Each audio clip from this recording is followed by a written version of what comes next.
What's up, sunshine? Happy Friday.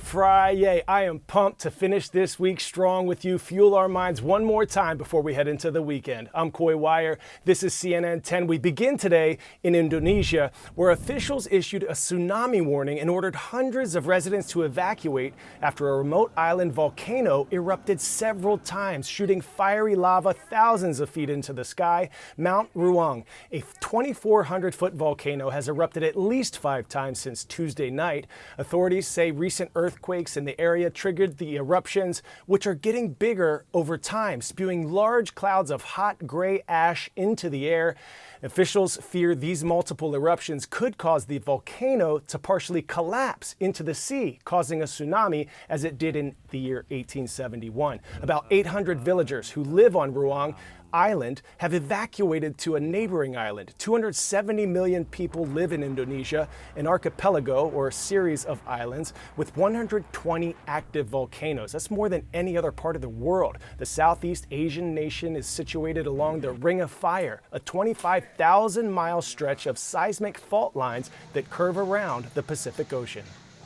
Next, we head to Venezuela, where for a brief moment there was a glimmer of hope that the country's authoritarian leader, Nicolas Maduro, would allow free and fair elections to happen in the South American nation. But after signing a pledge in Barbados last year to allow for legitimate elections in his country, Maduro's government has put up roadblocks, halting the march of democracy. Stefano Patzcuaro has more on how the United States is responding. There is a new vibe in Caracas these days. Nightlife has returned after years of economic collapse. This show is wild. The US dollar has replaced local bolivars. And this year, Venezuela's economy is poised to grow more than Argentina, Brazil and Colombia, according to the IMF. Only one person seems to remain unmovable. As a new presidential election looms, Nicolas Maduro seems all but assured to cement his position even further. On Wednesday, the US announced the reimposition of economic sanctions against the Venezuelan oil industry, after last-minute negotiations collapsed. The sanctions were lifted in October, when representatives of the government and the opposition signed an agreement that paved the way to free and fair elections. But since then, that deal was broken several times. The opposition candidate, Maria Corina Machado, has been barred from running. Her replacement, Corina Lloris, was also blocked by electoral authorities. Political activists have been detained, including members of Machado's team.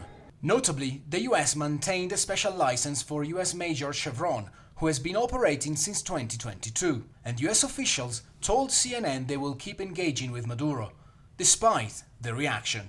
If you want to hurt us, you'll get hurt. We will grow with or without a license. We are not a Yankee colony. Nobody will stop us. Renewed sanctions could hurt Venezuela's recent economic growth, its forecasts, and push more Venezuelans to seek better fortunes abroad. Venezuelan migrants are already reaching the US southern border in record numbers. There are over 7.7 million worldwide, according to the UN. One reason for last year's detent was to bring those numbers down, particularly during an election year in the US. I do think that the engagement is indeed a better policy than maximum pressure and isolation that led Maduro to further deepen his relationships with governments like China, Russia, Iran, and Turkey. But rather, I think that it's a proof that, of course, the US and the international community, and of course the opposition in Venezuela, is dealing with an authoritarian government. With opposition in Caracas scrambling to rally around any viable candidate to challenge Maduro, experts worry this week's fallout will only bring the Venezuelan struggle for democracy closer to its end, and that the music will fade once again in Caracas. Stefano Patzcuaro, CNN, Bogotá. Pop quiz hot shot. Which one of these days is known as Mexican Independence Day? May 5th, September 16th, October 12th, July 4th. If you said September 16th, you are correct. It's not Cinco de Mayo, which celebrates Mexico's victory over French invaders in 1862. Mexico actually declared its independence on September 16, 1810, after activist and priest Father Miguel Hidalgo y Costilla urged the Mexican people to take up arms and fight for independence from Spain.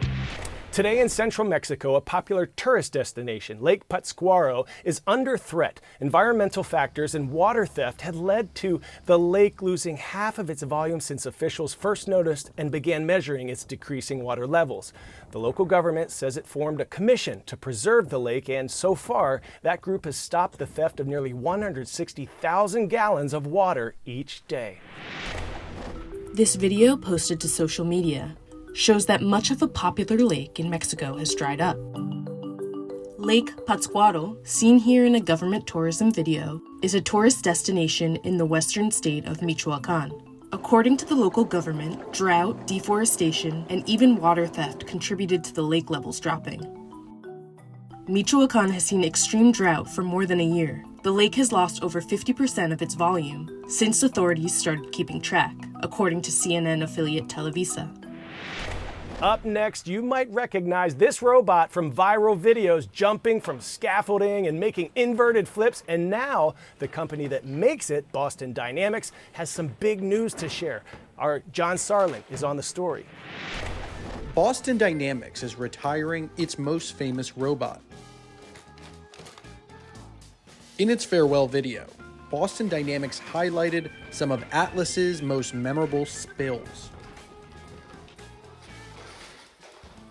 and demonstrated its impressive dexterity. Atlas, the hydraulic humanoid robot that leapt, crawled, and carried, has starred in multiple demonstrations that have been viewed millions of times.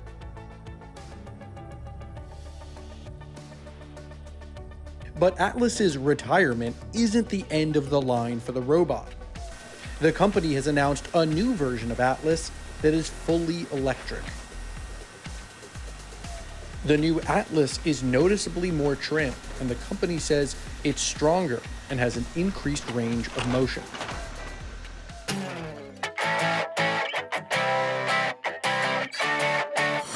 Today's story, getting a 10 out of 10, is coming to us from Butte, Montana, where Viola the elephant has had it with the circus life. She decided to take a detour through the streets of town, eventually grabbing some lunch behind a nearby business. The city says the handlers eventually tracked her down and loaded her back into the trailer. Viola is now back with the circus, and no one was injured. All right, superstars, it is time to show some love. We are giving a shout out today to Mr. Snow's class at Fort Branch Community School in Indiana. It is a great day to be a twig, isn't it? Rise up. And to the Panthers at Payne Junior High School in Queen Creek, Arizona, we see you. Let's close this week out strong. Remember to make someone smile this weekend. You are more powerful than you know. I'm Coy Wire. This is CNN 10. It's been a blessing to spend this week with you.